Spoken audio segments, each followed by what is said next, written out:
subscribe.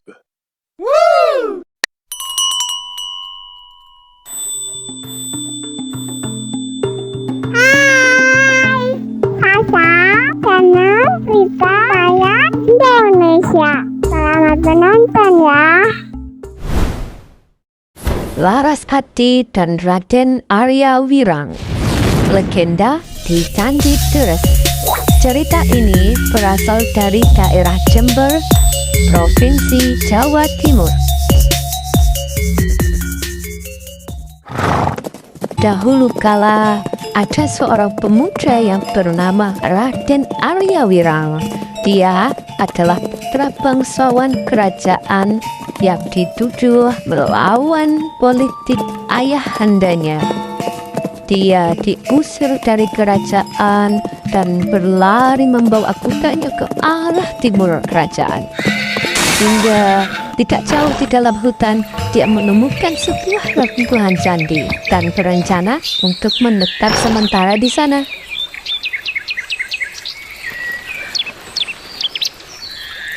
Wah, tempat ini sejuk sekali.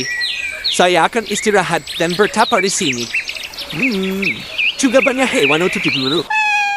Di sela peristirahatannya, Raden Arya Wirang pergi untuk berburu untuk mencukupi kebutuhan hidupnya.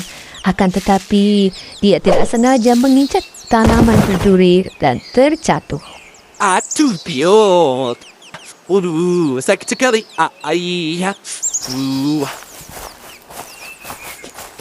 Tuan, apakah Anda tidak apa-apa? Sakit sekali. Biarkan saya menolong Anda.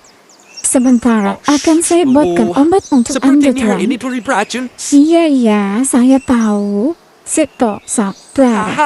Terima kasih, Nona. Siapa kau, wahai Nona? Mengapa engkau ada di hutan sendirian? Saya Laras Ati, dan saya tinggal di desa di luar hutan. Saya sudah terbiasa keluar masuk hutan untuk mencari bahan obat. Saya Arya Wirang. Terima kasih sudah mengobati saya, Nona Laras Ati. Sama-sama, Tuan Arya Wirang. Sejak saat itu, Laras Ati dan Raden Arya Wirang sering bertemu. Laras Ati yang sedang sekar sesati saat bulan purnama di keruntuhan Candi Deres menyempatkan diri untuk melihat Raden Arya Wirang dalam pertapaannya. Tak ayal, Raden Arya Wirang terngiang sosok bayangan dari Laras Ati yang cantik dan baik hati.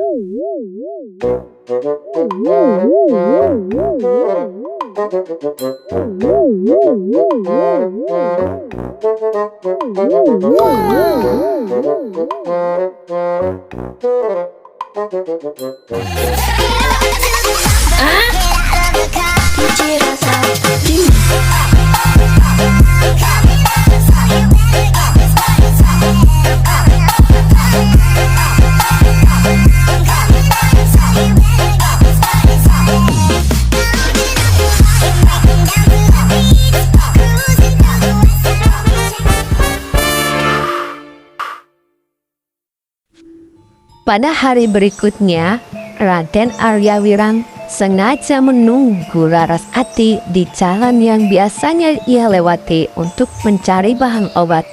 Raden Arya Wirang sengaja untuk mengajak Laras Ati berjalan-jalan.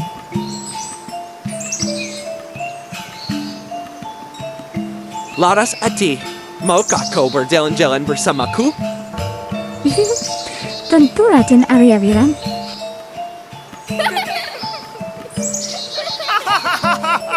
Bukankah ini mengasihkan?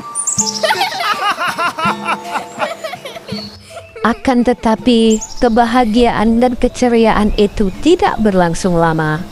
Ayahanda Laras Ati mendengar tentang hubungan mereka. Dia pun marah kepada Laras Ati karena ayah Laras Ati tidak merestui hubungan mereka. Saya tidak peduli. Tinggalkan pemuda buangan itu. Tumenggung Arfa sudah melamarmu melalui saya. Saya tidak peduli hubunganmu dengan Arya Wirang. pemuda buangan itu. Tapi, saya tidak menyukai Tumenggung Arsa itu, Ayah. Dia playboy. Nope. Sepertinya ada yang sedang ngomongin saya.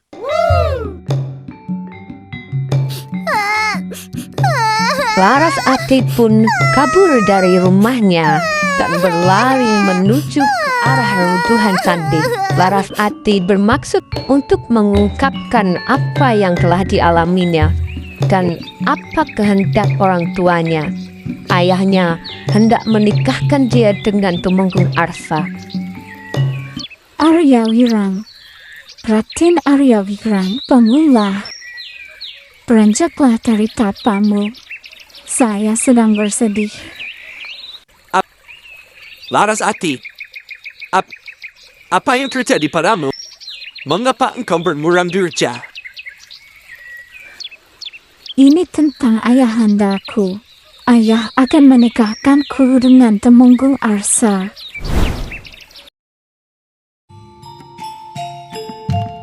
Tumenggung Arsa pun mendengar berita tentang larinya Laras Ati dan tidak menerima pinangannya.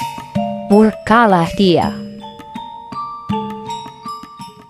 Berani-beraninya Laras Ati menolak pinangan saya.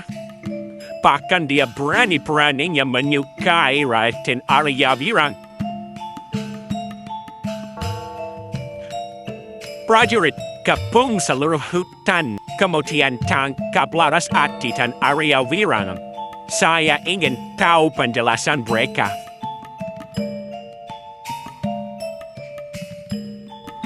Sementara itu, di dalam hutan, Raden Arya Wirang setelah mendengar penjelasan Laras Ati mencoba untuk membujuk Laras Ati agar kembali pulang untuk meminta restu kepada orang tuanya. Raden Arya Wirang sanggup untuk meminta restunya. Laras Ati, engkau pulanglah. Saya akan mengantarmu. Kita akan meminta restu orang tuamu. Gabung seluruh hutan dan tangkap Laras Ati dan juga Arya Wirang.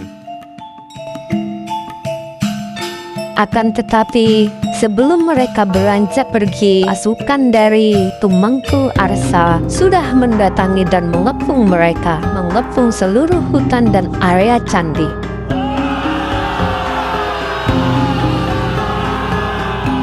Jangan berani-berani kau sentuh Laras Ati. Cepatkan ke dia. Lepaskan dia, atau saya akan melepaskan anak panahku.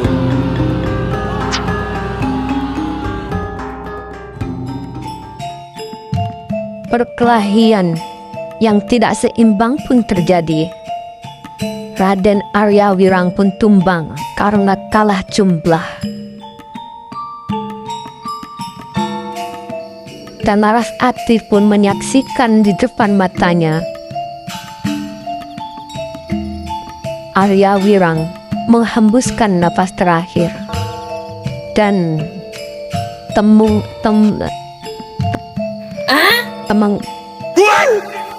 Tumenggung Arsa menyesali perbuatannya. Dia tidak menghendaki kejadian itu.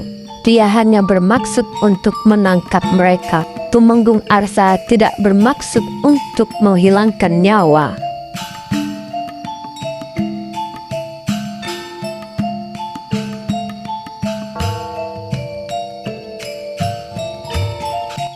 Maafkanlah saya, Laras Ati. Saya tidak bermaksud untuk meniadakan Raden Arya Wirang.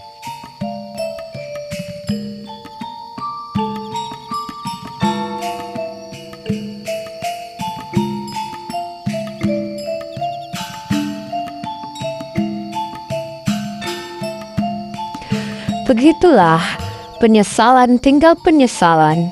Nasi sudah menjadi bubur, beras sudah menjadi ketupat.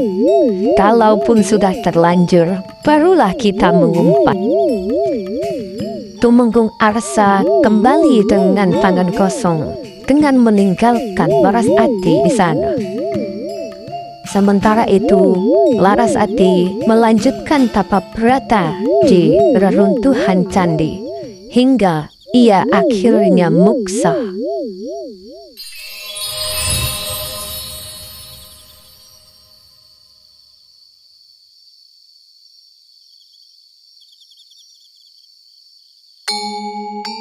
Pesan dari kisah ini adalah yang pertama, cinta terkadang tidak dapat menghapus perbedaan, akan tetapi dapat membuatnya dimengerti.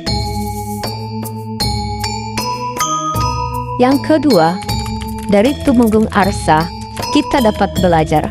Janganlah mengambil keputusan di saat dalam keadaan marah.